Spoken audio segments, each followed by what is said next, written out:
Bonjour et bienvenue. On attaque fort aujourd'hui avec un chiffre assez incroyable. Imaginez un peu. Les États-Unis détiennent officiellement environ 260 millions d'onces d'or. Mais savez-vous à combien ce trésor immense est valorisé dans leur compte officiel? À peine 11 milliards de dollars. Oui, c'est ça. Ça nous fait une valeur comptable de... 42 $ et 22 centimes l'once. C'est presque dérisoire, hein. absolument dérisoire, surtout quand on compare. Exactement. Si on regarde le marché aujourd'hui, cet or vaudrait près de 1000 milliards de dollars. 1000 milliards. Le décalage est énorme. Et si on met ça en perspective avec la dette américaine, 37 000 milliards de dollars. On voit bien l'échelle vertigineuse du truc. Alors aujourd'hui, on va plonger dans des extraits d'un document intitulé Réévaluation de l'or et réinitialisation monétaire. Ces textes explorent justement cette idée. Et si on réévaluait massivement la valeur officielle de cet or? Et quel lien ça pourrait avoir avec ce qu'on entend parfois appeler une réinitialisation, un reset monétaire global? Notre but, c'est donc de décortiquer un peu les arguments de ces documents, comprendre les mécanismes qu'ils envisagent, les implications. Voyons ce que ces écrits nous disent. Oui, alors pour commencer, ces fameux 42,22 dollars l'once, il faut bien voir que c'est une relique historique. Ça date de l'époque où le dollar était encore convertible en or. D'accord, une autre époque. Voilà. Aujourd'hui, économiquement, ça n'a plus vraiment de sens direct. Mais ce qui est intéressant dans les textes qu'on analyse, c'est qu'ils suggèrent qu'il est, disons, peu probable que cette valeur reste juste une curiosité comptable pour toujours. Ah, L'idée centrale, c'est que la réévaluation, ce n'est pas juste une théorie, mais un événement qui pourrait réellement arriver. Ce n'est plus de la fiction selon eux. c'est ça. Et quand on parle de réévaluation, d'après ces sources, on ne parle pas juste d'un petit ajustement au prix du marché actuel. Non, non, pas du tout. Certains analystes cités dans ces documents envisagent des chiffres, beaucoup plus élevés. On y mentionne une réévaluation qui pourrait atteindre, tenez-vous bien, Oui, au moins 20 000 $ l'once. voilà. Le chiffre de 20 000 dollars est avancé. Passer de 42 $ à 20 000, c'est l'ordre de grandeur est difficile à imaginer. Qu'est-ce qui justifierait un tel saut, d'après ces analyses? Alors, les documents ne rentrent pas forcément dans le détail fin de la logique économique derrière ce chiffre précis de 20 000 dollars. C'est présenté comme une projection d'analyste. D'accord. Mais l'ampleur du chiffre suggère l'idée sous-jacente. Si une réévaluation doit avoir lieu et surtout avoir un impact significatif, peut-être pour restaurer la confiance ou comme on l'évoquait, pour contrebalancer le poids de la dette, eh bien, elle devrait être d'une magnitude absolument considérable, bien au-delà d'un simple ajustement technique. Ok. C'est l'échelle du changement qui est le message clé ici, je crois. D'accord, une mesure choc, potentiellement. Mais est-ce que ce genre d'idée, ça circule seulement dans des cercles d'analystes un peu, disons, alternatifs, ou est-ce que ça trouve un écho ailleurs? C'est un bon point, et les textes soulignent justement un élément qui donne une sorte de résonance institutionnelle à cette discussion. Ah oui? Il parle d'un article publié sur le site web officiel de la Réserve fédérale américaine, la Fed. La Fed elle-même. Oui, daté du 1er août 2025.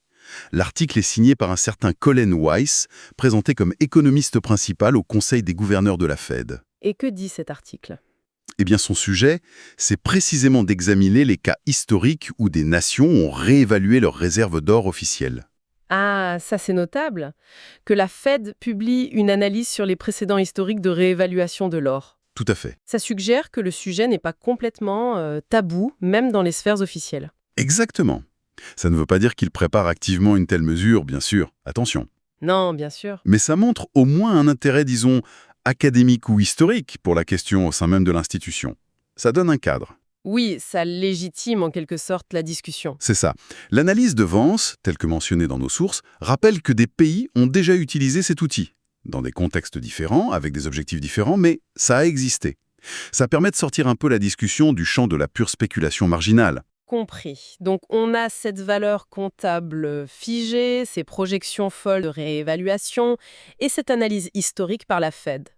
La question clé maintenant, comment, concrètement, comment on passe de 42 $ à, mettons, 20 000 $ l'once? Les marchés ne vont pas soudainement décider ça tout seuls. Quel mécanisme est envisagé? Alors, là, on touche à une idée assez radicale. présentées dans ces textes. Oui. Le scénario esquissé, c'est celui d'une intervention politique forte, directe. Il est suggéré que les marchés financiers mondiaux pourraient, être amenés à s'aligner, c'est la formulation utilisée, sur un nouveau prix officiel de l'or. Amené à s'aligner. Oui. Et ce nouveau prix serait fixé par décret, par le président des États-Unis. Attendez. Un prix fixé par décret présidentiel et les marchés mondiaux suivraient? C'est ce que la source suggère. Mais comment cet alignement forcé pourrait marcher? Ça défie un peu la logique des marchés libres, non? Un décret unilatéral américain qui s'imposerait au monde entier pour l'or. C'est une excellente question. Et les extraits qu'on a ne détaillent pas explicitement les mécanismes de contrainte ou d'incitation qui assureraient cet alignement mondial. Hmm. La formulation pourrait être amenée à s'aligner est en soi assez floue. Ça laisse la porte ouverte. Oui, on peut imaginer plein de choses. Pression réglementaire, accords secrets. Exactement. Ou peut-être l'idée que la puissance américaine suffirait à entraîner les autres. Mais les documents tels quels posent ce prix décrété comme le levier central sans explorer toutes les complexités pratiques. D'accord. Donc un acte de volonté politique majeur, mais aux modalités floues. Et le lien avec le fameux reset alors? C'est précisément là que la connexion est faite dans les textes. Il relie cette idée de prix de l'or décrété au concept de reset monétaire. Il rappelle que ce terme a été utilisé notamment par Christine Lagarde, à l'époque directrice du FMI, lors du forum de Davos en 2014. Lagarde, 2014, oui, je me souviens de ça. L'idée générale du reset, dans ce contexte, semble renvoyer à une refonte assez profonde des règles du jeu financier international. Est-ce que les textes s'arrêtent là, sur cette mention de Lagarde, ou est-ce qu'ils tissent d'autres liens autour de cette période de 2014? Ils vont un peu plus loin. Ils soulignent ce qu'il s'appelle une coïncidence temporelle notable. C'est-à-dire? La même année, en 2014, plus précisément le 23 décembre, une nouvelle réglementation sur le commerce des métaux précieux a été introduite, la règle 589. La règle 589. Voilà. Les textes ne disent pas que cette règle cause un reset, attention, mais ils pointent cette concomitance. L'évocation publique du reset par Lagarde et, la même année, de nouvelles règles pour le marché de l'or. La règle 589, ça consiste en quoi, en gros, pour qu'on comprenne le lien potentiel que les auteurs essaient de faire?